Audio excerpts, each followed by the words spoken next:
Perfect. Well, hello everyone, and welcome to another episode of the TFTuesday Pod. My name is Zill. It's good to see you all back again this week. I actually have a small announcement to make. There is now a transcript feature on Spotify, so you can actually read along for most of the new and upcoming episodes through there if you are looking for closed captioning. It is auto-generated and it's fully through Spotify, so I can't control it, but I did actually read through it while listening for the last episode, and it actually is surprisingly pretty accurate. So just a note of that before we begin. But anyways, I'm joined by my co-host, Kay Libra. How are you doing, Kay Libra? Doing all right. I'm glad to be sleeping better. That was really driving me nuts. Yeah, you got a new pillow, right? Yeah, recently. And for anybody that doesn't already know, a good pillow will actually cost you a lot of money, but it's so worth it. Yeah. Just go shopping for one. It's a place that is about sleep, and if you can lay on it and if it feels good, then go with it, and you will have better time. Yeah. Or you can be like me and have the same pillow for 14 years. I would have done that if I could get away with it, but I couldn't get away with it anymore. Yeah, no, I know. Yours was not doing you any favors, unfortunately. So all my old pillows are back in New York anyway. Rip to the pillows in New York. We have a really exciting guest joining us today. Before we get to that, I just again, a brief plug as always. You can, if you like our show, you can support us on patreon.com/TFTuesdayPod. We have a wonderful Patreon where you can vote on things and talk to us on our Discord, and also just support us because we're, a pretty small team here of people, and we do this as a labor of love. So any and all support, while not necessary or mandatory, is very much appreciated. So shout out to all of our patrons. But yeah, with that, I will turn it over to Art Accountant, who's joining us today. So maybe you can give us a little bit of an introduction about yourself. Yeah, sure thing. Hello, I'm Art Accountant. You might know me by that name, or if you followed me on any other social media or business stuff, Lunacy Art. You can also call me Ozwin. You can follow me on my Patreon at Lunacy Art for all things transformation, all the fun stuff, webcomic updates, and yeah, I think that's a fine intro, right? Yeah. No, I think that's pretty solid. That hits all of the main points, I think. Yeah. So to set the ground rules and such, I'm curious as to what got you into transformation, and if it was something you struggled to accept about yourself at all. Oh gosh, yeah. I mean, I'm trying to think of the first movie that really got me into it, and I think the first one that comes up is the early 2000s Van Helsing with Hugh Jackman. Oh, I know yeah. that's kind of a stereotypical answer, but I was like, oh god, I don't even remember how old I was, but that was one where I was like, these werewolves are really cool, and I'm only watching this movie for that, but I don't really know why. I didn't learn it until very later in life, but Yeah. We figured it out eventually. Oh, that's so funny. Yeah, it's always I feel like so many of us start to just consume the content before we realize what it is that we like about it. I mean, we know, but we don't really know. And then after certain repeat viewings or what have you, it kind of clicks and we're like, oh, this is the thing. Okay. Yeah. That's why. Yeah. It made me realize just now, you said that the stereotypical answer is Van Helsing, but I wouldn't feel that way. So now I'm realizing that with time, that stereotype is going to change. And now I'm thinking, what media is going to be the one where you're going to expect most people to answer? Because the stereotypical answer would be American Werewolf in London, apparently, but that wasn't yours. Yeah, that got me thinking now. Could be age difference too. I don't know. 99, Yeah, potentially. Yeah. I mean, I feel like at some point we're going to get into a period of time where there's people who are like, turning red is what got me into TF, and I'm going to be like, I would like to turn into dust now. So, Oh, man. So, obviously, you started with Van Helsing. What kind of, led you from that into, actual creating it yourself? Was there kind of a through line between that and other pieces of media to drawing, or was drawing something that you'd already been doing and then Van Helsing and other things fed into that? Drawing was definitely something that I had already been doing. I've been drawing since I was a wee tiny child. My grandma was actually a really big artists, and every time I would go over to her house, she'd be like, here, have these pencils, have this paper, get to work. She did some really cool like stained glass art and stuff, so she was very encouraging as far as like artistic growth. And I feel like it took a really long time for me to make the bridge into doing any kind of transformation art, or even like looking it up. Because I feel like I was so young when I did watch like Van Helsing. It just didn't really, it took a lot of time to translate. I guess I feel like I'm still pretty new, honestly, in terms of longevity of being in like the TF space. So it definitely took a while to kind of bridge that gap in between and actually start drawing it. Yeah. No, that makes sense. And when did you start like sharing it online? Oh gosh. Honestly, it's probably only been 2 or 3 years. Oh, wow. Okay. I feel like kind of COVID times were when I actually started like drawing it, and then a little bit after that I was like, oh, I can like share this and be okay with it. Yeah. That's great. Well then, so you mentioned obviously becoming like okay with like doing it and posting it. So did you have any trouble when you were making it? Like, was it a subject you felt you had to like push yourself to start making? It wasn't necessarily pushing myself to start making it. It was more so like a comfortability thing. I didn't really... Okay, context. I'm ace, so it took me a really long time to even realize, like, oh, this is something that people are into in a way that I didn't really know about, and it took me a really long time to be like, oh, I'm actually into this too, and I'm okay with that. Yeah. It kind of helped me go along my own identity and be like, oh, I'm growing from this as well. I'm learning, new parts about myself that are, affirming. So it was kind of, I grew along with it, and as I got more comfortable, I started to post more about it and learn more about it and all that goodness. Yeah. No, that's great. I feel like, especially when someone like has like an ace identity and is like encountering TF, I definitely started there myself. Like, it can be really difficult to like disentangle it, especially because you often get a very loud kind of protection of some kinds in terms of why certain people like it. And it can confuse you a little bit in terms of like, well, is that why I'm also into it? No, but like, how do I reconcile it? Like, I feel like there's a lot that has to be sorted through with that kind of perspective. Yeah, absolutely. And especially just with like chronically online things, kind of like you just said, it's just like there's so much conflicting information of like, whenever you have a label for yourself, you have to be this, you can't do that. Yeah. If you're doing one thing, you can't be doing the other. And it's just, a whole conflicting thing that's like, am I still this if I'm like this? I don't know. Yeah. Seems to me like the idea of labeling can be very useful as far as understanding yourself goes. It's like start to get a grip. Often it won't be the totality of how you are or how you feel you are. And that's why I still subscribe to the philosophy of never join a group that has a name. And so you say, yeah, this is basically how I describe myself. That's fine. But yeah, it does become problematic for people when you feel like something very closely describes you, but if other people are going to start telling you, nah, that ain't it. It's not really a discussion when people do that, and I hate it when that happens. So it's definitely confusing. And when you're looking into transformation stuff, especially in a sexual capacity, that can make you feel really uncomfortable because all kinds of potential labels come up, and then you have no idea how other people are going to see you, what you count as, and I don't know if anybody's still on a journey to understand what any of these words mean for themselves. Oh, they could end up having a really hard time, especially to try to talk to other people about it. Mm-hmm. Yeah, I think labels are good for kind of like a jumping off point. So you figure something out, you get this label, now you can go research that label, learn what it's all about, and then kind of make your own decision if you want to stick with that label, or you're like, oh, I like the name, that kind of fits me, but I don't want to be just that, kind of like you just said. So I think it's a good like jumping off point, but fine if you don't want to stick with it. Yeah.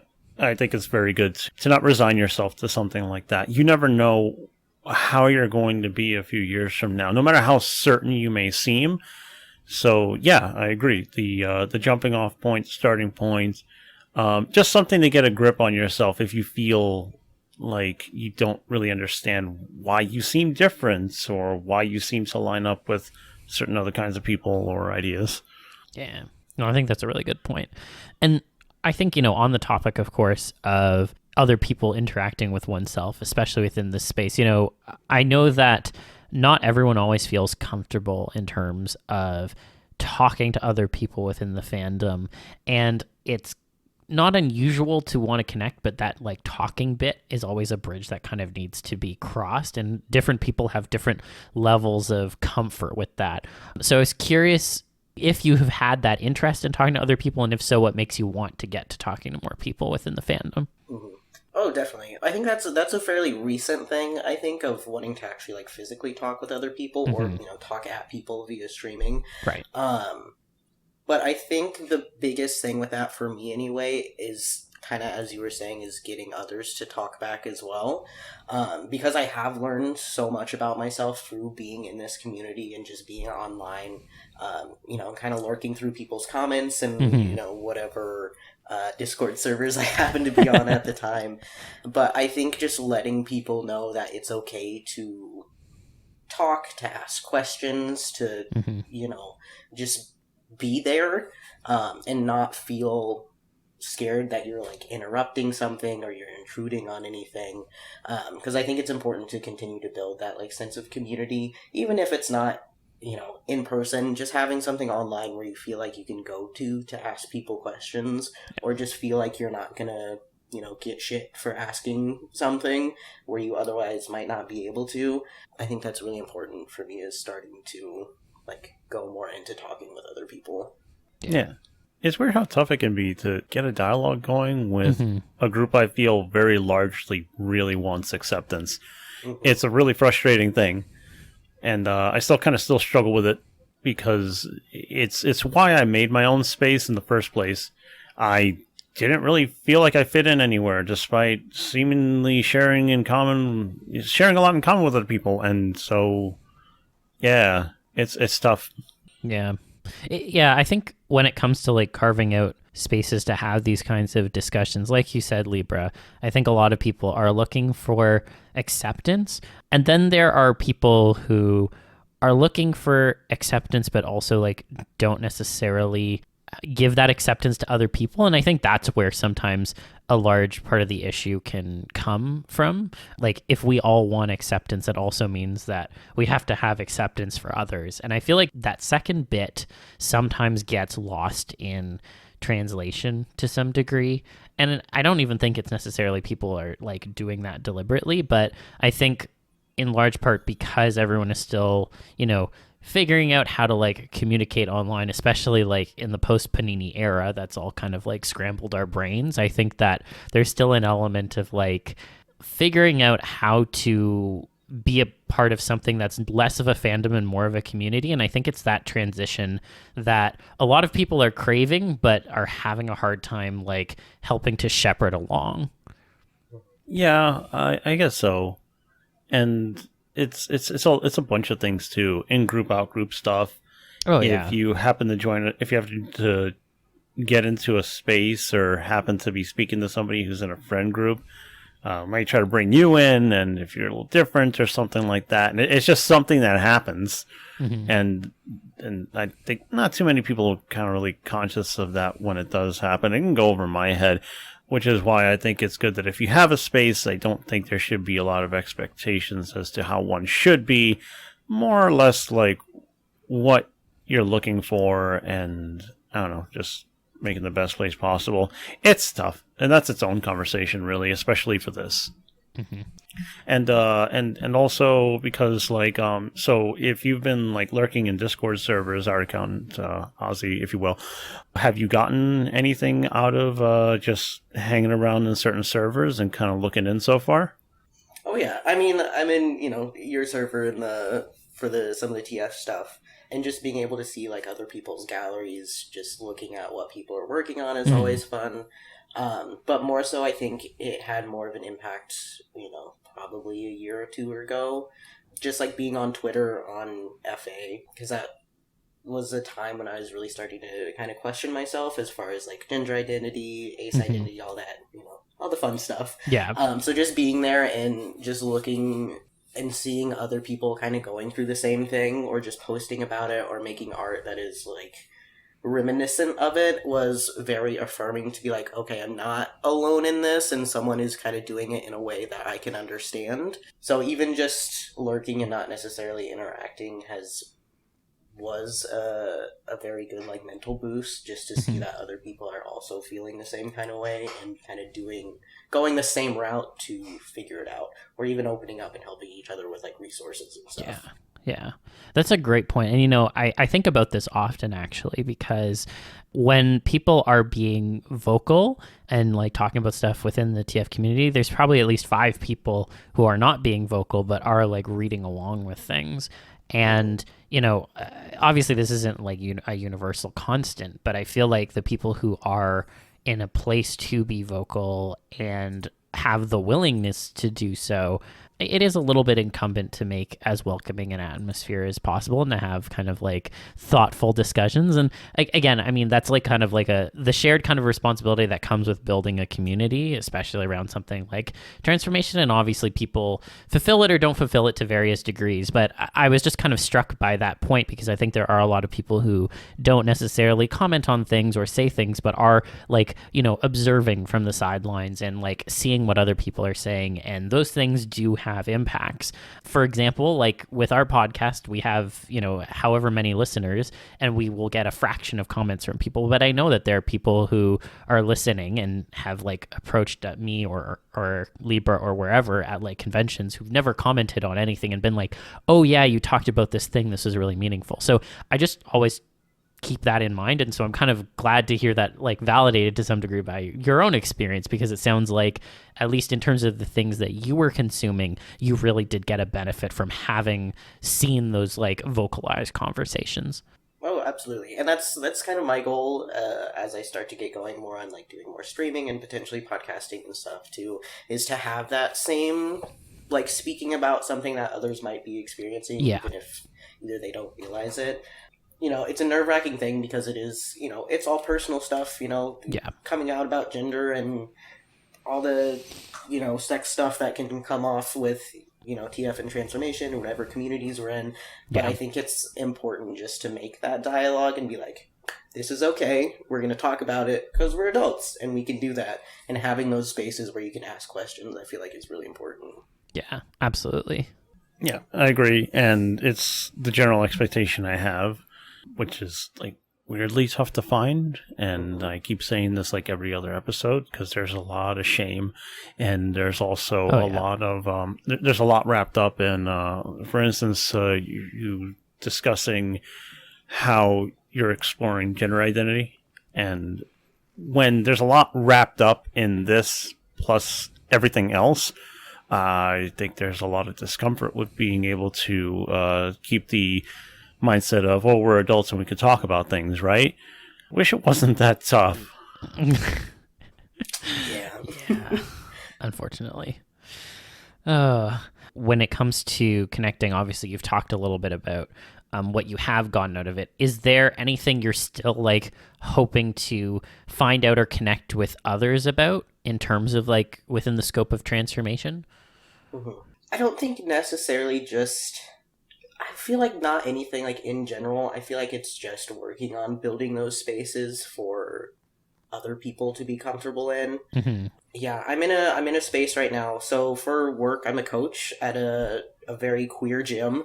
I teach martial arts for a living, and that being in that space physically with the students that I have and the people that are there have again helped me just be myself to the fullest. Yeah. And I think trying to create more spaces like that wherever I can is going to be kind of I don't want to say my career, but, kind of a goal moving forward through, other online and or physical spaces if that ever, happens. Mm-hmm. Yeah. I think that's a really laudable goal. Yeah. It's refreshing to know that there are other people who want to pursue that sort of thing, because it's very scary as well. At least it can feel that way. Trying to connect with people has this can have this really strong feeling of disappointment and rejection and failure that can just kind of permeate into a bunch of other stuff. And many of us have felt that, I'm sure. All the faces. We're all silently like, yep. Yeah, and it doesn't matter how old you get. It's just the way it is until it gets dealt with somehow. Yeah. Everybody helps each other at some point, I think. And I don't know. I think that it's even good to know that for people who don't speak a lot in these spaces, it's that much more important when people do. Mm-hmm. So you never know when the kind word or comment or something like that can really carry somebody really, really far. Mm-hmm. Or just make sure that they get through something that they just don't understand or think they can put up with. Everybody who's listening, you could be that person. And, if it ever happens, then, know that maybe you did something even greater than you thought you would have. Yeah. I'm curious as well then, Ozzy, are there any specific people that you've been like hoping to talk to but haven't necessarily like gotten a chance to yet? If so, would you care to name names? I'm curious. I'm trying to think. I mean, I feel like everyone who I've been like curious about has already been on the podcast. So I'm like, all my questions are answered. I really liked Sparks from last week. I think it was posted. I thought that was a really interesting one because I've always loved his work. I remember from a while ago, like Lobo Leo, because I feel like he was like one of the OG. He's definitely an OG. Stuff. Yeah. So all of those have been really interesting, and I feel like I'm not at a point where like I need to make like physical connection, but just creating the space where I think maybe like smaller artists or smaller community members have that opportunity to reach out and not feel like afraid to do it is primarily the thing I feel like I'm gonna try and go for, like encouraging others to be like, ask away, you're not doing any harm, the worst someone can do is say no. Yeah, it kind of sucks to feel like there is a sort of a hierarchical thing. I think it's because of how people get treated. After a while, if you gain enough popularity, I think people will try to put you on a pedestal, and then shit gets really weird, and then you have to be guarded. And although I can't really blame people for that, it does suck when it happens. Yeah, because it also, like, I think about through the lens of course, the parasocial kind of relationships that you're alluding to, Libra, like, it can make it really just strange, like, to use celebrities as an example, like, it's like you almost put this distance automatically between yourself and the other person, but the other person is just a person. And so if you're approaching it in that way, you're not going to have a meaningful interaction because you are no longer actually treating the person on the other end of the conversation like a person, which, I mean, sounds great from a TF perspective. We'd all like to be talking to monsters, but that's not really what's going on here, and it makes things uncomfortable. I mean, discussing we'd all like to be monsters. I remember when I was asked yesterday of wouldn't it be cool if we could just do what monsters do? It's like, what if I want to just like tear someone's face off? I'm like, you could do that. You just shouldn't. Yeah. But you can. Yeah. And it was funny because my friend was like, oh yeah, like, could you explain to me how? And I'm like, oh man, me explain this is going to make me sound psychotic, but here I go. But I'm not going to explain that now, unless somebody really wants to know on the show. If they really want, they can put in a question. There was that article from years ago, or the news story of someone on Spice who they thought like zombies were coming because they went at someone's face and started ripping and tearing. So yeah. I guess you just got to get the right stuff in your system and you're good to go. Yep. And that's us, man. That's like no claws, no paws, no beak, no teeth.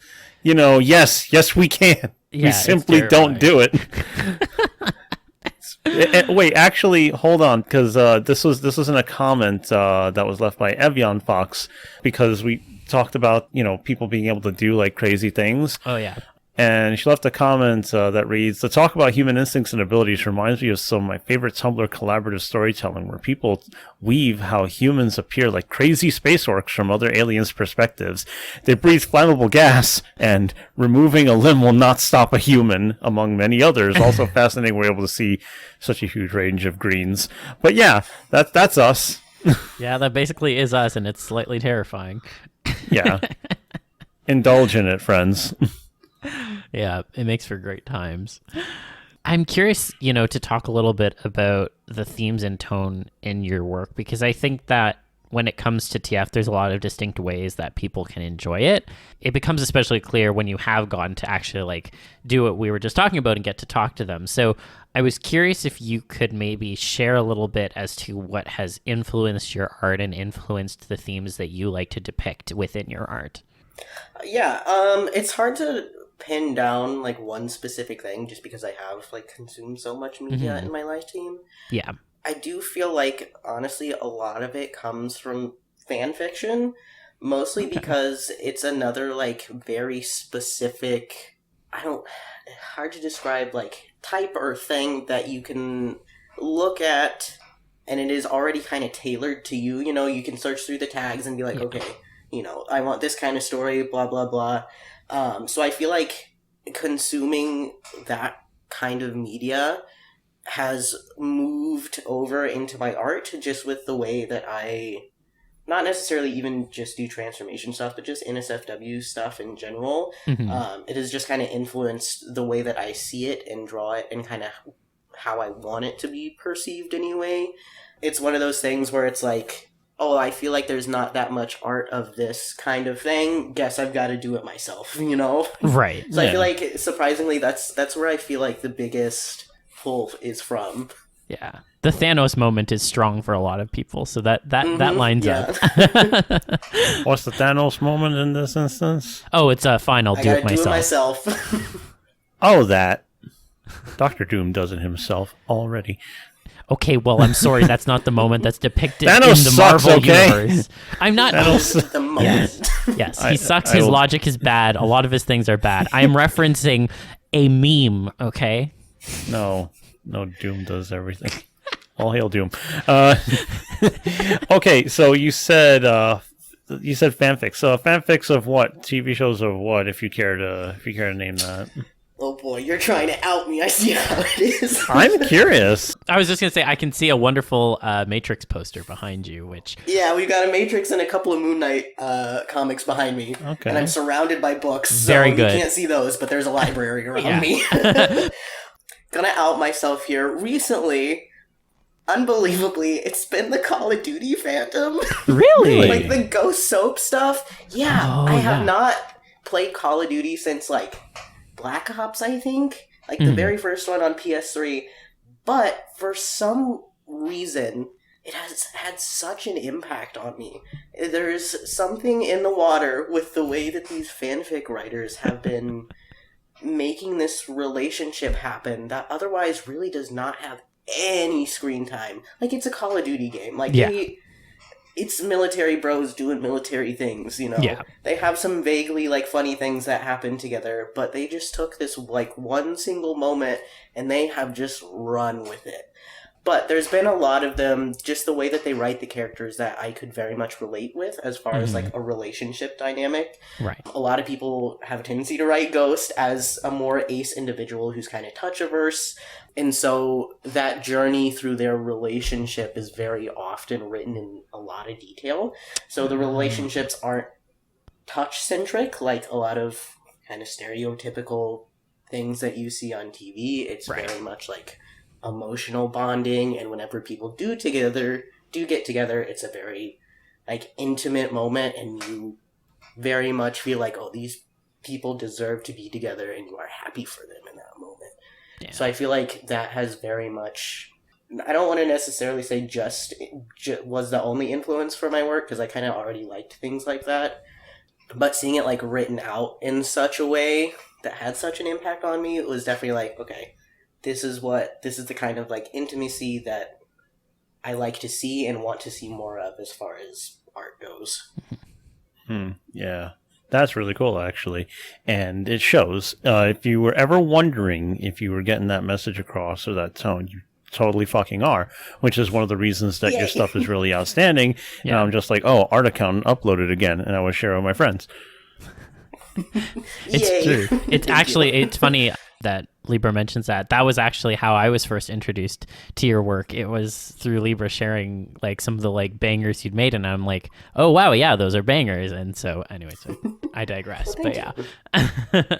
Yeah, I'm looking for stuff all the time. I'm always trying to look out for somebody's new upload. If they upload a piece, like, is this a one-off or is this a thing that they want to do a lot of? And I'm glad that I found you. The intimacy, the touch, all that stuff. I want that shit, and it's really fucking rare, really rare.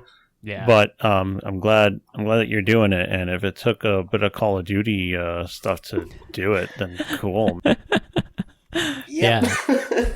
And, you know, I think it's so interesting because, you know, again, alluding back to Sparks's episode, he spoke a lot about like loving intimacy, but like intimacy with the self. And I think a lot of your stuff is very much intimacy through the couples, as you've kind of like talked about. So I'm curious if there's more you want to like elaborate on that. Obviously, we just talked about Ghost and how that Call of Duty stuff had an impact on you. But I'm curious if there's like anything else that like specific to like couples broadly that you like exploring through transformation work. Mm-hmm. Yeah. So this is going to be even more in-depth than outing myself on the fan fiction that I read, but the way that I draw intimacy, a lot of it is more personal, just on the way that I view it and want to kind of desire it. Right. That's definitely something that I've come to realize over the years that I've been doing this as well and drawing it more, is that there is a lot more subtext to my work that involves a lot more of myself than I had originally realized when I first started drawing it. So being ace and trans, intimacy is a very like scary kind of thing for me. So having it through the lens of transformation, very often you'll see I have kind of like one monster person, one more human person, very stereotypically with my stuff. And a lot of it is the monster person or whatever they're turning into, you know, is very much reminiscent or representative of kind of myself, being the ace and trans perspective of this is a part of me that I'm not really comfortable with, maybe a little bit scared of. But on the other hand, I think we mentioned, I can't remember if we mentioned it already or are going to, but that kind of like having a partner who knows you so well that they can kind of push and pull that out of you and tell you that they're comfortable with it and even encourage you to explore it. Is something that I like to explore a lot in my art because it's my opportunity to be able to do so and be able to, you know, maybe feel or not feel that level of desire. You know, it's something that if I were in a relationship, having that kind of mutual trust would be something that I would really strive for, of someone who really understands, like, hey, I will do this with you, but you gotta understand, like, it's not really my thing, or it's something that I'm nervous about, or like, here's the boundaries for it. Yeah. So I think that's usually where it comes from for me. Yeah. No, that makes a lot of sense. And I think about this a lot with TF, but also just like monsters in general. Like, they've so often been a avenue to be a metaphor for those kinds of like explorations of like queer themes and such. And so that definitely resonates with me. I know that a lot of my exploration was done in like, not obviously the same lens, but in a similar kind of vibe of lens. And I think that TF is just very good at lending itself as a stand-in for so many other things about ourselves. So it's nice to hear that, you know, you've been using it in that way and that it has been helpful in terms of having an outlet to express those kinds of things. Yeah. So do you also like the monsters themselves? I know that, you know, work with subtext and metaphor, simile, everything like that to spread a message, but you like the monsters themselves too? Just wondering. Oh yeah, absolutely. Okay. I like the whole have shebang, to ask, but I have a tendency to be like through the monster's eyes kind of thing. You know? Yeah. Okay. Well, yeah, because that's kind of what informs some of the tone.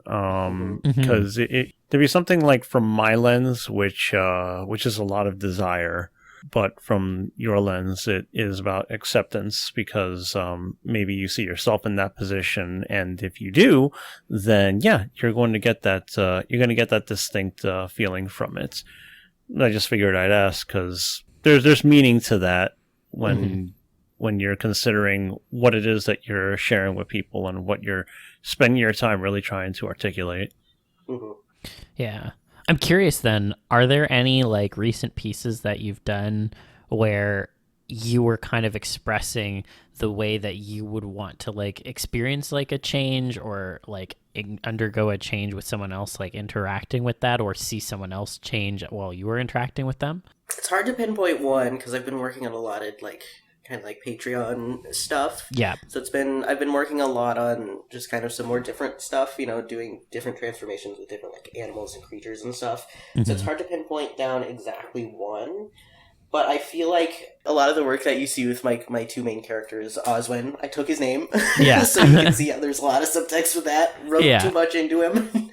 But a lot of the work with him and Nobu, the kind of black-haired person, he's very much the one who I like poured a lot of aspects of myself into. Right. So his partner being the one to like egg him on, and I can't necessarily point down one piece because they do that all the time in a lot of the pieces that I do. But really, anytime you see those two, that's a lot of the kind of myself coming through in those aspects. Yeah. No, that makes sense. And I mean, they obviously feel like they have very distinct personality. So one of my next questions was going to be how you got the idea for each of them. But it sounds like to some degree, one of them has become a lot of stand-in for, yourself, or at least a persona of yourself. And then the other is almost like a foil. Would that be like a accurate way of putting it? Yeah, I think so. Especially as I've kind of grown along with them. Whenever I first started making them, they're both from one of my webcomics called Sanctuary. And I started that in COVID. And when I originally started it, I was just kind of like, okay, I'm going to put kind of like some aspects of myself into these characters, but I want them to be their own thing. But again, kind of as I've gone along through the years and been like, oh, I put a lot more of myself into this person than I originally meant to. Or maybe it was just subtext and I didn't know it yet. But it's definitely, Ozwin was it's me. Yeah, in quotations. Air quotes. Yeah. Yeah, that sounds good to me. I think that regardless of what you make, there's always pieces of you in it. And however much you put into it, it's always just going to depend. It's good to know, though. It's why I look at people's work with at least, I don't really know. Well, I try to really pay attention to what seems to come back, because usually it says something about people. But this is what makes it even better to be able to speak with people who create, because, you can get some fascinating answers out of that. And also made me wonder, if you are putting yourself into it, do you model the other character, the partner, off of anybody else that you've ever known? Or did you just kind of put together some qualities, and then as you're working with the other character, you're sort of like discovering them along with it? A little bit of both, I would say. There's some characters have been like other people that are like in my life. Like one of my characters that is also in Sanctuary, one of the other like main characters, is very much just like my sister in another skin. Because I was like, all right, this is gonna be like a good dynamic to have with these two. So there's some characters where it's that aspect of like, all right, what's this like group dynamic gonna be like? But you'll notice with characters like those, I don't really draw them in my NSFW art a lot for that reason, is because I've kind of assigned like them to this person, so it almost feels a little bit uncomfortable to draw them in that, because you're like, ooh, they're a little bit too much like this other person I know. And no one knows that except for me, but it's just like an internal monologue of like, ooh, I can't do it, Yeah, I can't draw an SFW of the character based on my sister, like. Yeah. That's entirely fair. She may think it's awesome, but I'm like, it's okay. Like, I don't need to do that. Yeah, don't mistake that anybody who's nice to you and likes you is also somebody you should put in your fuck material. Yeah. You're going into the folder. Yeah. Oh, man. But yeah, that's interesting, because I only recently started to think of how certain people come up with certain characters. And even like George Carlin, if anybody has heard him speak in his material, apparently he got that kind of voice and cadence from a guy he used to know. And it's like, yeah, that's the effect that people can have on us when we're making anything. Yeah. I'm curious then, actually, and maybe this is a bit of a side track, but when it comes to like creating OCs, you know, there are a lot of artists who do a lot of like OC creation. Oftentimes, like you've kind of alluded to, they get a little bit of background in like writing like fan fiction or what have you. And then there are artists who I think don't really do much in the way of OCs. It's just like it's either them or like, you know, a reference or a commissioner or whatever. When it comes to creating stories with OCs, do you have any advice or thoughts around going about creating OCs? Because I think sometimes people can struggle with that process. I think the main thing is just draw, write, create what makes you excited. Mm-hmm. Don't try to make for an audience. The audience will come.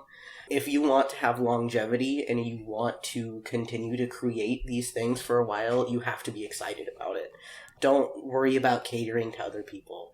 A lot of times whenever people are doing like their first webcomics, fanfics, what have you, they have a tendency to go the kind of broad spectrum route, and then they lose steam very quickly because they may get a lot of readers, but they lose steam because it's like, I'm just not excited about it. This isn't what I actually want to be making, even if it is like getting views or making money in some people's cases. Right. So I think just go with what excites you and don't worry about haters, essentially. You know, you got to do what's going to keep you going. Haters gonna hate, you know, and all that good stuff. The haters or the people who feel like they're in control of your content. There's lots of people like that. It's not too common, but maybe somebody even listening now is somebody who has wanted to try something different, and I've had at least one or two people who would message you and say, you're making a big mistake. You're going to lose out on something if you do this. I've had at least a couple of people kind of give me that shit. Yeah. I've never had that happen to me before, so I'm just like fascinated hearing this. Yeah. A long time ago, someone who I won't bother to name said that if I keep drawing porn, I'm going to lose fans. And I'm like, what the fuck? Shut up. The audacity of this bitch. I don't even know who this person is, and I'm like, what? Mind you, the same person had also... I don't know why you bother to talk to me if I'm making porn, and you're like, yeah, sex is boring to me. I'm like, okay, man. I mean, like, that's fair, but like then... Go to someone else's page. Yeah. Yeah, and then I get told later on when I finally had enough, oh, you know, you don't know how to talk to people. Sure I don't. Okay, whatever. I think when it comes to being online, and we talked about making like spaces and communities, you have to, and you kind of talked about earlier about kind of building up a shell. I think in instances like those, it's important to build up a shell and be like, there are always going to be people who are like that, like it or not. So trying to make that community or make that space, you have to, I don't want to say gatekeep because that's not really what it is, but you have to be willing to like kind of set the hard lines of like, well, if you don't like it, go somewhere else. And you almost have to acknowledge that it's always going to be, it's always going to be that way. And it sucks, but it's just, you got to set boundaries. Yeah, exactly. There you go. That's the word I was looking for. Yeah, you set boundaries and you curate. Just one more example of that. Another artist who I used to speak with, they had decided they wanted to make a new OC, and they had this really weirdly emotional letter about how they were making a mistake in doing this because that's not really what they are, and they could tell that this isn't something that they should be doing. It was really fucking bizarre. Parasocial shit is nuts, but it's fascinating. But it never stops being fascinating because it's always so unique in how it ends up manifesting. Yeah, I mean, every single person who I think has been on that side of the like receiving end of that kind of a parasocial like effect between themselves and other people, I feel like everyone has their own unique way of like grappling with it, and so you get very strange or unique permutations on handling that, because at the end of the day, like, you know, to go back to, you know, our own base like biology. Like, we as humans were not made to like be like treated in that way, and I think our minds are still trying to like wrap our heads around it, like even after all this time, because like there's not really a guidebook for people in the social age of like, this is how you deal with like having a big following or something like that. Like, everyone is just figuring it out on their like own pace and at their own time, and I think that there's a lot of work that could still be done to make people feel like more comfortable and less like crazily elevated, because again, at the end of the day, we're all just like people. We're like one person. Yeah, and just blew my mind thinking that now anybody can get famous for any little shit or be infamous. Yes. It's really weird. That's now. the double-edged sword of the internet, unfortunately. Yeah. And it can happen like overnight too. So I feel like that's another aspect that either people like the artists or, you know, if you're on TikTok, what have you, you go viral overnight. Yeah. A lot of people are not ready. Like maybe even you were trying to build up to that level of fame or infamy, what have you. Mm-hmm. But a lot of people are not prepared for when that happens, of this sudden influx of people demanding that you make new content or whatever it is for them, and people just can't keep up with it, and it sucks because that was like the goal, but it came at a time when someone wasn't ready. They work a job already and can't dedicate the time to it, so they you lose out on it, and it sucks, but that's what happens, and that's slave to the algorithm kind of deal, you know. It's true. It's so unfortunately and depressingly true. It's good to know that you have the baseline of not really wanting to please people for your work. Because in these spaces, you do meet a few people who want to do stuff that other people like. And some even feel like they owe the community, when this really isn't how it works. You make the things and you contribute if you want to. Well, again, you're making the things that you want to see because you don't find the themes. You don't find the intimacy with, people turning into monsters, it being done in quite the way you like. Like, some people do it, but the way you do it, yeah, that's why you stand out. And yeah, it's good that this is pretty much how you're starting. I really would like others to follow that example, and I wish I had that more in my head when I started posting art online. Never mind the stuff that we talk about now. Yeah. I'm curious as well about, at least from what I have seen of your work, there's obviously a lot of not safe for work stuff, and it often involves like, sex and doing things. And I know we've talked about like how that is kind of a reflection to some degree of yourself, although obviously, of course, you are also ace. And I see, people like will like push at each other's limits or like tease out the beast or like beckon changes and stuff. And I'm curious, in your mind when you're creating this stuff, if there's like a parallel between sex and transformation, and then how that relates back to yourself. Mm-hmm. I mean, yeah, I think there's definitely a relation, because I do enjoy it in that sense of it being erotic. Yeah, erotic. That's a good word. I was like, I don't know like what it falls under, but it's there, it's on the scale of things to enjoy. Mm-hmm. It's hard to say like to immediately relate it to myself, because I haven't had that experience of like being with someone, know? Yeah. But it is still that kind of idealized version, and we talked about it a little bit already, of having someone that you trust being able to push you. And I think within the realms of transformation, for me anyway, and I'm sure for some other people too, being able to put yourself into a different headspace during that time with whatever kind of play, whatever animal kink you're into, putting yourself in a certain kind of headspace, or having a partner be able to put you in a certain kind of headspace, can help you through that more intimate moment and actually help you feel engaged with your partner or partners whenever that is happening. So that's kind of how I see that like push and pull that I do a lot between partners, is the getting into the headspace or pushing someone into that headspace, more so to make them more comfortable than anything else. Mm-hmm. Oh, so would you say it's that sort of guide into safety, mm-hmm. and being able to help break through some, just some kind of fear that maybe you have, or insecurity? Mm-hmm. Yeah. Yeah, gotcha. That's good stuff. I enjoy that there's also a depiction of a good way to push boundaries. It's because, all right, that's the importance of the intimacy. If you know one another and you're going to push a boundary, that's the healthy way to do it, because you already understand where this person wants to be versus what they're resisting or what's holding them back from doing it. And yeah, I think if that were understood a little bit more by people, you could get a lot of interesting stories out of it too. I would want to see how people would want their boundaries pushed in what aspects. That way, I guess the introspect through art can be that much more fulfilling.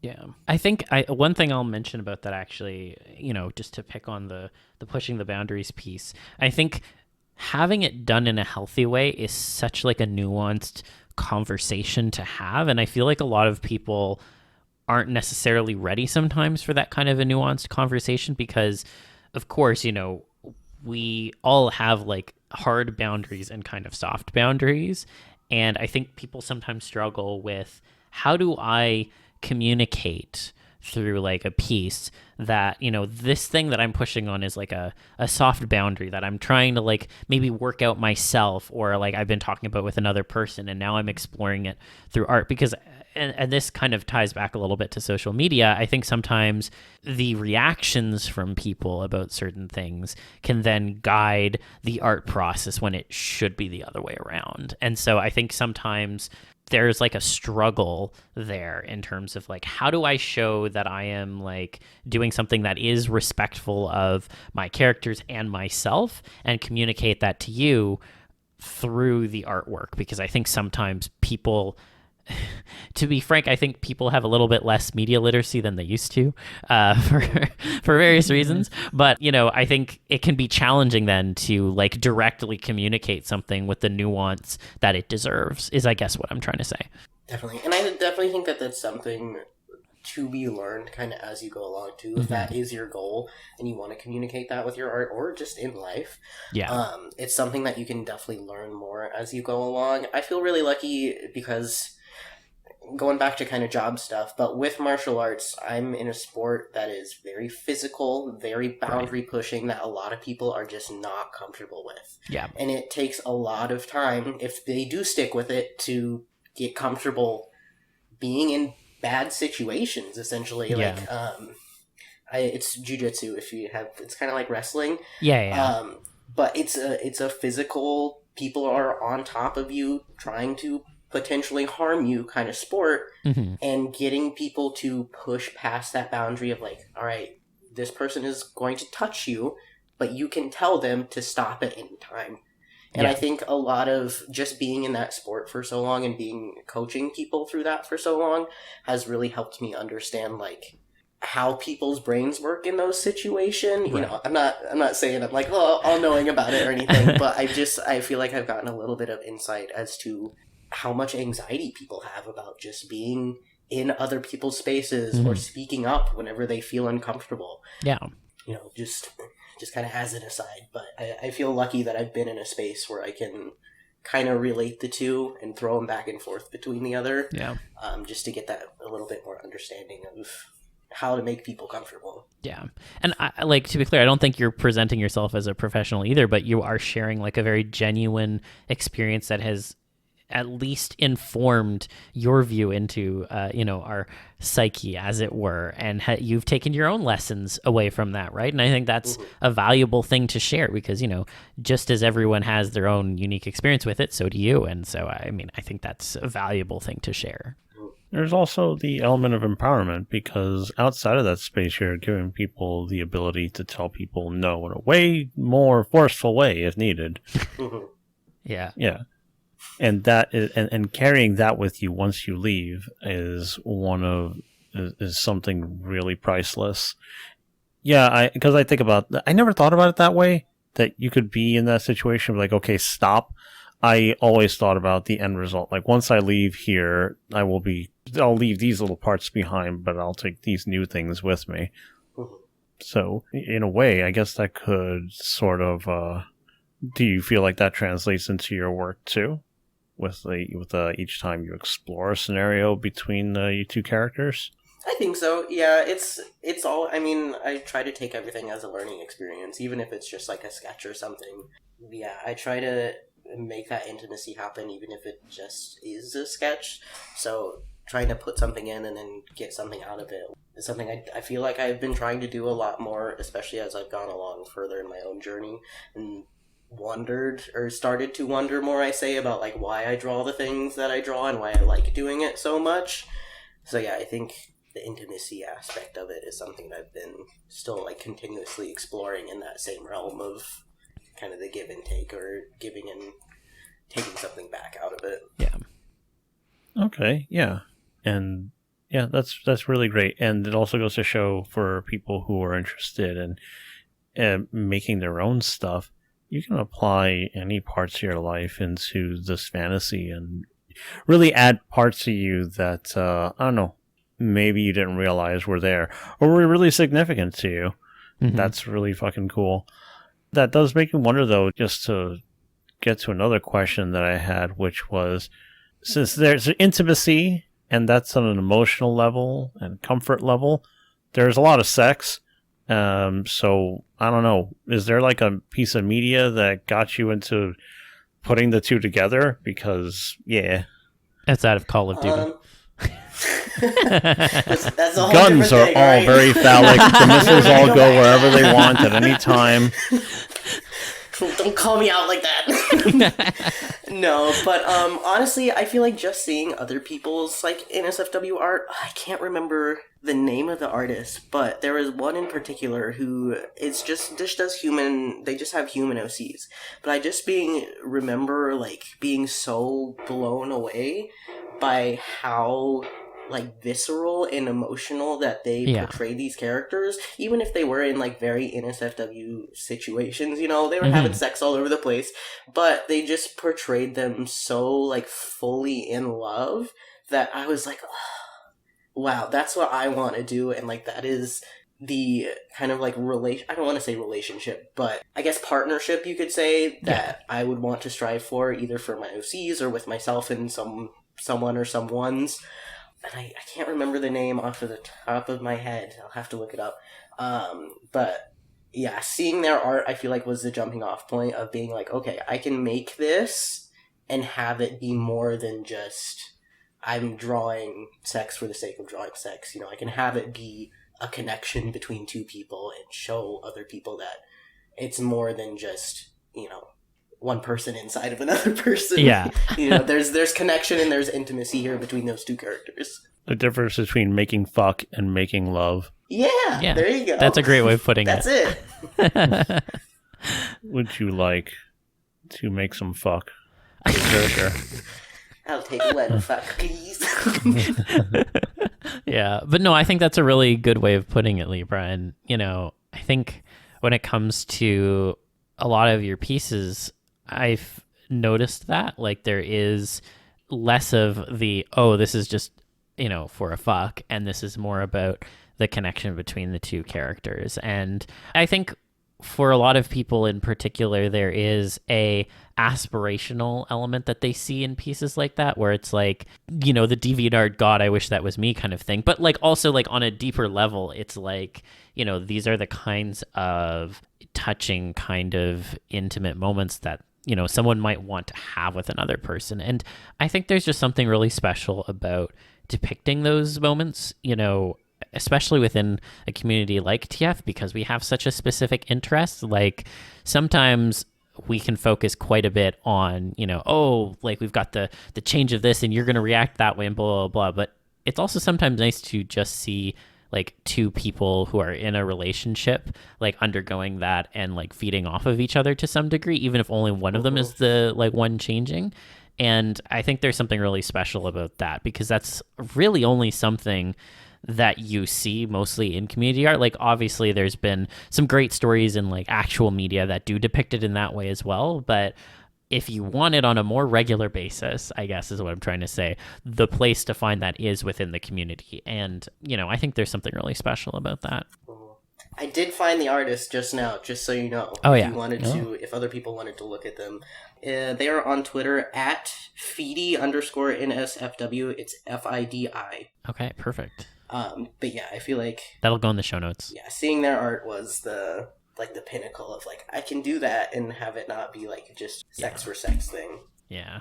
Then I want to build on that a little bit because I think in like some of your like public chatting, I think you've mentioned getting some mixed reactions around your work, and how some people have made generalizations about it. And I'm wondering if that had something to do with like your NSFW art or how you were like portraying it, or I guess I'm curious to hear like you go a little bit more detail into like what your experience was with that. Yeah, so I'm very open with the people in my life, at least like the immediate friend groups that I have. Yeah. So almost all of them know that I do make NSFW art. Like now we've got a Patreon. Yeah. I haven't actually, I don't think I've ever actually shown them what I do. But mostly I talked about the interesting reaction more so in the fact that whenever you tell people that you make any kind of NSFW art, it's always the immediate like, haha, I bet it's furry. And you're like, yeah, sometimes it is. And then they're like, oh. And there's like no further questions. It's just like a shutdown of like, oh. You know? And I'm like, oh, I thought we were going to like open up a conversation about this. And I'm sure there's definitely like a couple people that I feel like I do or would be open to have a conversation with, and I could like very openly talk about like, oh, this is what I make, like, here, let me show you. But at the same time, it's also still, you know, we're still in a niche part of that community, you know? So we're, like, kind of in between furry, in between human. So trying to explain what it is and why I like to make it also feels like a really big... Like, I'm going to have to get real personal with it. Like, they know that I'm... Yeah, like, they know that I'm ace and all that good stuff, but it's still like, oh, you like this, don't you? I'm like, now we have to go into a different conversation. Yeah. And I'm like, I don't feel like explaining all of this to you. Like, I make the thing, I like making the thing. We're good there. Yeah.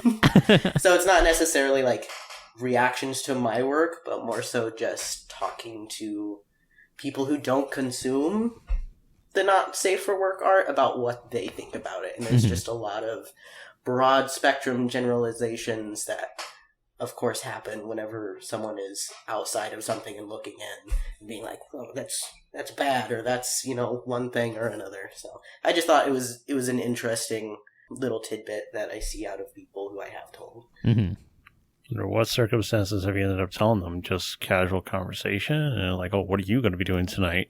Yeah, it will. Yeah. I'm in a, like I said, I'm in a very queer gym, so it is not the most out-of-pocket thing that gets said during a night, I will tell you that. There are worse things that get said through the night, and we just kind of roll with it, you know? Yeah. So, yeah, we joke about it all the time, like, oh, they're going to go draw dicks for the night, and I'm like, yeah, like, that's the plan. Got some commissions to work on, don't bother me. And that's a great way to spend a Thursday evening, in my opinion. Exactly. You know. And I'm glad at least you don't catch a lot of flack for it. There is one other thing that I wonder if you ever get concerned about, because if you said you want to talk to people, but you ever been concerned that people may just you may end up actually speaking with them about something or trying to get into it and then just being like, oh, okay, and then get nothing? Because I've worried about that sometimes. Yes and no, because I feel like I do kind of pick and choose, at least like in outside of online things, who I'm talking to people about, especially when it is this stuff, because it is kind of personal, you know. So the people that I tell, at least, you know, outside of online, are people who I trust with the information, who I feel like I can tell things without them either spreading it, or I know what they're thinking, or we've already talked about it. Yeah. So they have like some insight as to why I do it, why I like doing it, even if it's not like super deep, you know? So I feel like I haven't run into that situation yet where it's been like a hard stop on a conversation, but sometimes you'll be online and you'll try to make a point or something, and you're just screaming it into the void and you don't get any responses at all. And then you're just like, oh, maybe I should just delete that comment, you know? Yeah. So that's definitely happened, where I've like posted something and been like, is this relatable? And then no one says anything, and I'm like, oh, well, maybe not. Oh man, that's why I try to sometimes say something, anything, like Tiny Pig draws. Well, sometimes say something and I'm like, wow, nobody's really talking to this person. And it's like, my dream is to make a shonen manga. I am over 30 years old. It's like, somebody just tell them to do it, because they should probably try to do it. Yeah, absolutely. I have had that situation on the other end, though, where, someone will post something. Maybe, someone's having a down in the dumps day kind of thing, or not feeling great about their art. Bruh. I remember your post a couple days ago, and I was like, "Nuh-uh, don't you dare!" Oh, thank you. It's like, you pick yourself up right now. But there have been other people where maybe I haven't had like any interactions with them, or they'll post something where it's like, I didn't feel great about this piece, not feeling great today. And I'll want to be like, let's say something uplifting, let's get this person going. But then I'll type it out and be like, maybe that's not what this person needs right now, or this isn't going to be taken the way that I intend it. So then I get nervous about it, and I'll just delete it, because I don't want to be the one who says something that sets someone off even more. Even if it has good intentions, you never know. The whole online thing, there's no really way to tell if you're being... Tone of voice, essentially, is what I'm saying. It's hard to come across whenever you're trying to comment on something. Yeah. So I have been on the other end where I've been like, ooh, I want to say something, but I don't want them to take it the wrong way, or I hope that this is an uplifting thing, and they know that I mean it in that way. Because it's hard, because like you can't necessarily communicate tone through the internet. So like you said, like you don't know how something's gonna land or how someone's gonna take it based on their own lived experiences and such. So I get that. Yeah, there's also the idea where I think there's more regret to be found in what you don't do versus what you do. So every now and again I try to say a little thing, and if you don't want to overstep, keep it as simple as possible, because that also can be okay. Maybe it won't actually help anybody feel better or motivate them, but might not fuck anything up either. Yeah, you might just get a conversation starting. Oh, that too. If you get that feels really good. So then I guess as a last question I have on your stuff, you've described and kind of set out this kind of like grand theory of why you like what you do and the kind of approach you have towards it. Would you like to see others explored in the same way that you do? And if so, why? Of course, because it means more content for me to like. But yeah, it kind of in that selfish way. I want to see more stuff where either it's people making it just for the sake of making it, or making it for the sake of exploring intimacy, like we've been talking about. But yeah, it's something that I'm not seeing a lot of, and I was like, all right, I got to do it now. So if we start to see an uptick of other people doing it, that's even better. It's more stuff for me to look at and be like, all right, I got to be as good as that. That is a perfectly good way to look at it. And you sure do it more that way. And some people, I understand, they just want to see people do different things. But sincerity, I think, is the takeaway I get from yours. Yeah, make sincere work. And make sincere work. Actually communicate the things that you want to. Don't be scared to confront them if people want to talk to you about it, if you can help it. And, it's been good learning about your thoughts behind your work. And I really do hope also that it motivates more people to make stuff like that. I love seeing it too. That's two people who are making content that want to see more of it. Come on, everybody. It's okay. Got our permission. Let's go. Yeah, exactly. You have the blessings. Yes. That's a great way of putting it. Man.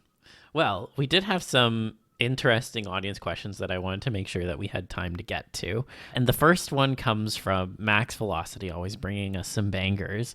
And Max says, TFRP is totally doable as a very short-term project or duration. However, an entire TF-centric tabletop RPG campaign is almost never done because not enough people have attempted it.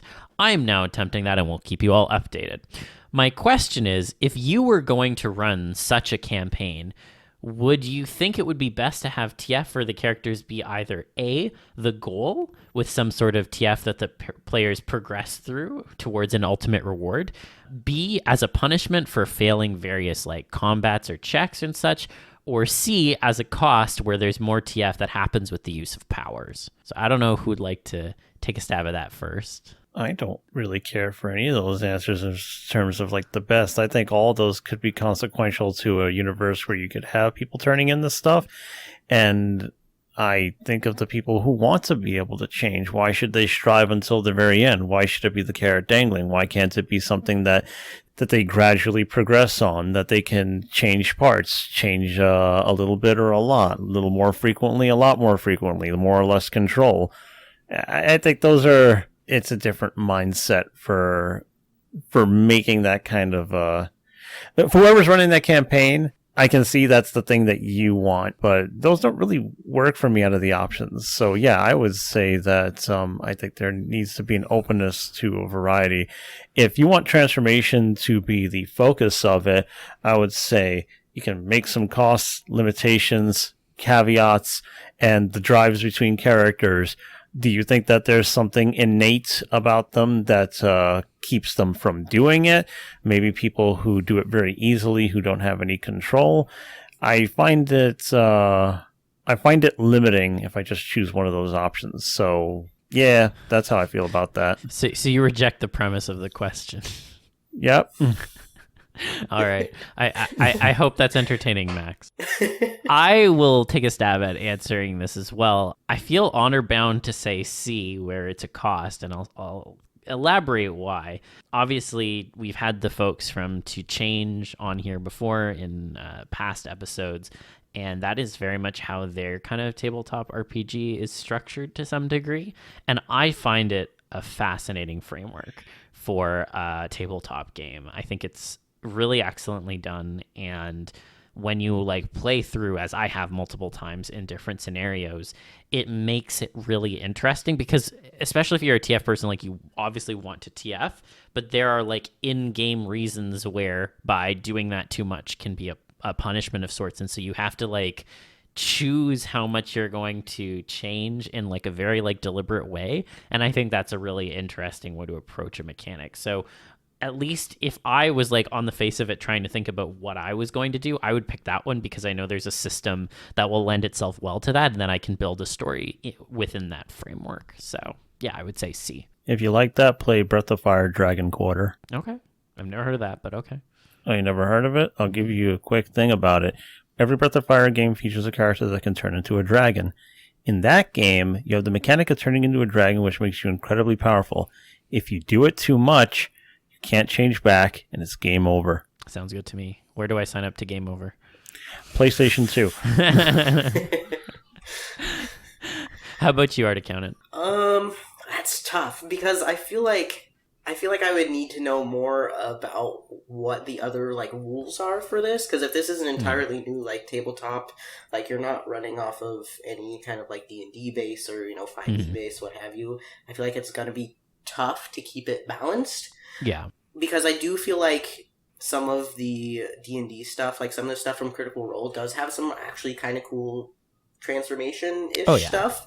Like the Blood Hunters are a really cool homebrewed class that you can get frenzied if you lose too much blood and automatically turn and start to attack your own partners. Yeah.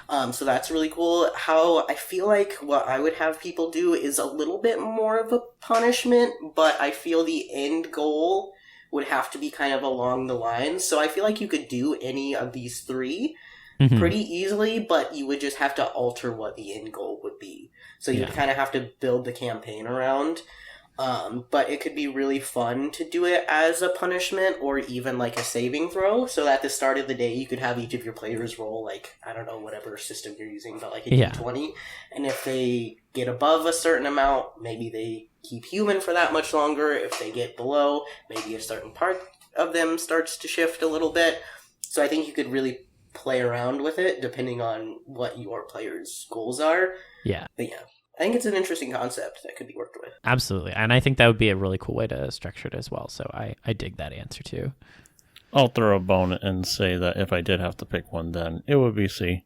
Do the costs where it happens at the use of powers. There you go. Hell yeah. Cool. And then the other question we have is from Figer Fire. And so they ask, you can TF into your Sona, but you have to do something uncomfortable or in opposition to your character.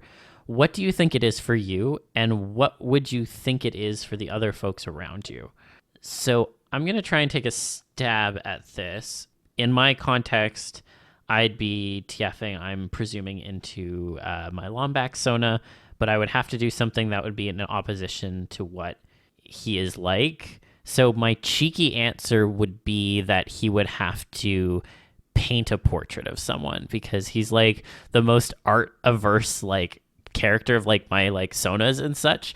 Not because I don't see myself as artistic, but I just like that's not how I structured him as a Sona. So I think it would actually be funny if like I had to like do some art to like TF into him, because like while that wouldn't necessarily be like in opposition to me, it would be in opposition to him as a character, and so I think that would be kind of amusing.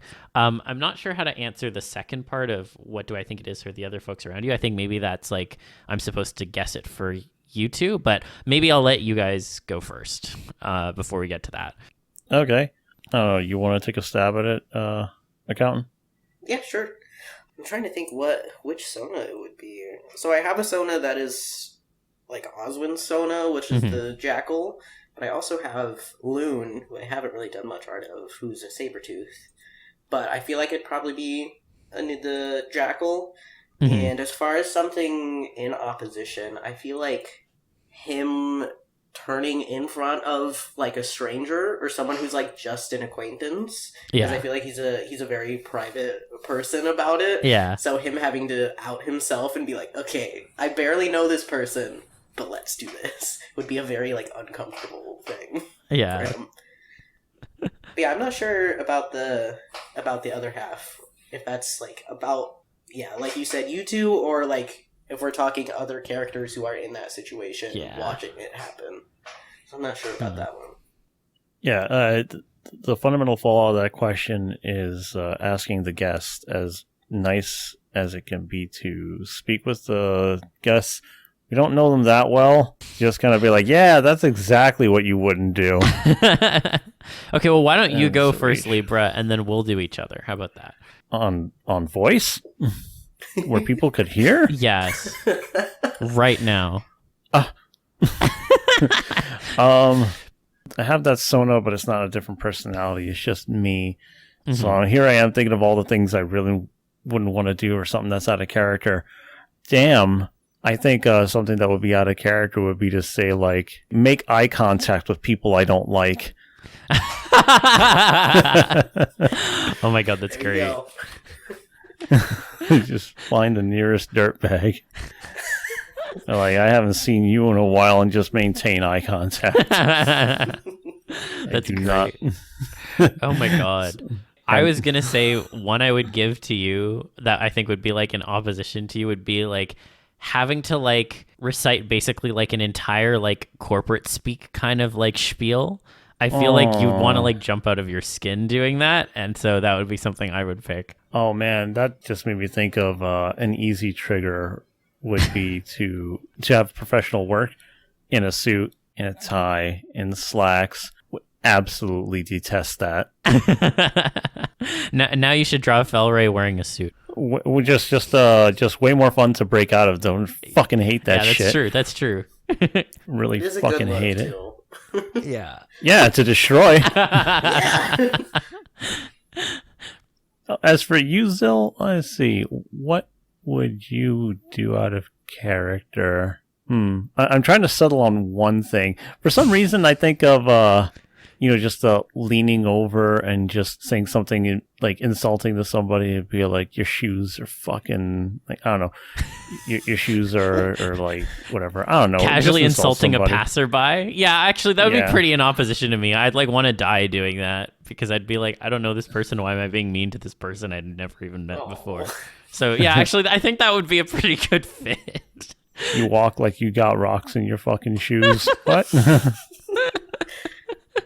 Oh god. And then I would shrink 8 inches, and then I'd be like, shit, now how am I gonna deal with this angry person?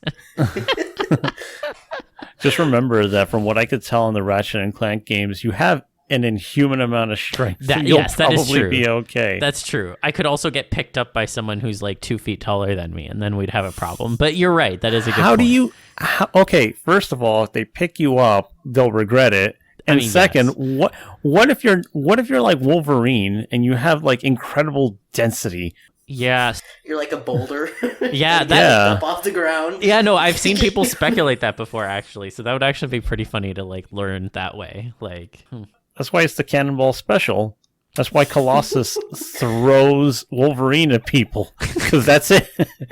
that's true. That is basically the There you outcome. go. So, Oh yeah, now I'm going to be thinking of that. You're very tiny, and people would think it's very easy to accommodate you. No, don't give them the tiny stools. Don't give them the cheap furniture.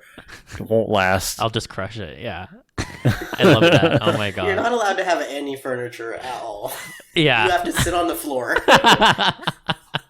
Oh man, why does everything look like it's got to be built out of the actual Ratchet and Clank games? Because nothing should be any less advanced Yeah. to hold the ass. Oh my God. Now I'm just thinking of having the most dense ass around, and I love that. It's perfect. Dense ass. Oh man. Well, that was all the audience questions I had. I don't know if you had any questions for us potentially. I mean, none that I can think of off the top of my head, or none that it would be good. I mean, bad is also okay. Like, I'm good with like random questions out of nowhere. I guess since we talked a lot about like community and stuff, is there anything you two are hoping to like either continue to build, or your goals with the podcast, or even just the Discord server? Is there anywhere that you're kind of hoping to take it, or are you kind of okay with what's happening right now? Mm-hmm. That's a great question. I mean, I'll go first, and then Libra, you can jump in. I think I'm pretty happy with how things have developed, particularly actually on the Discord server.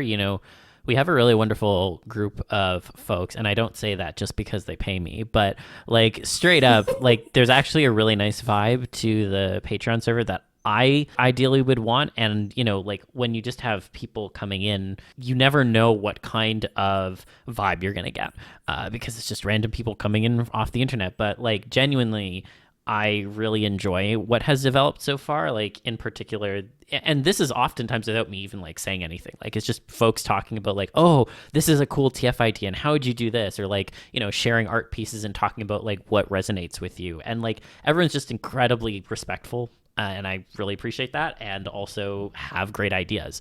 So I'm really happy with that. I'd say, broadly speaking, with the podcast, I mean, obviously we hope to continue to do what we're doing, but I think one of the largest goals, at least that I have when it comes to this project of a podcast, is to just create so much content about people talking from different perspectives in TF that anyone from the community could come in and there would be an episode for them. That's, I think, the ultimate goal. If you can see yourself reflected in a topic or a guest and hear them talk about something that deeply resonates with you, that's kind of my end goal, at least. And I think also like just creating a space to have like conversations like vocally, because us as TF fans outside of cons don't really get an opportunity to do this kind of a thing. And so I think it's important to at the very least hear people doing it. So maybe it will encourage you to do that in your own life as well. So Very nice. I would have to say that a goal that I kind of strive for with the podcast is kind of a similar goal that I use for my server, at least. But I kind of take this attitude to most places. As idealistic as it sounds, like bridge this perceived gap of people who are into transformation with the rest of the world. It seems like a lot of people carry the idea that as long as you're into this is a thing, and it is completely away from everything else, every other kind of person.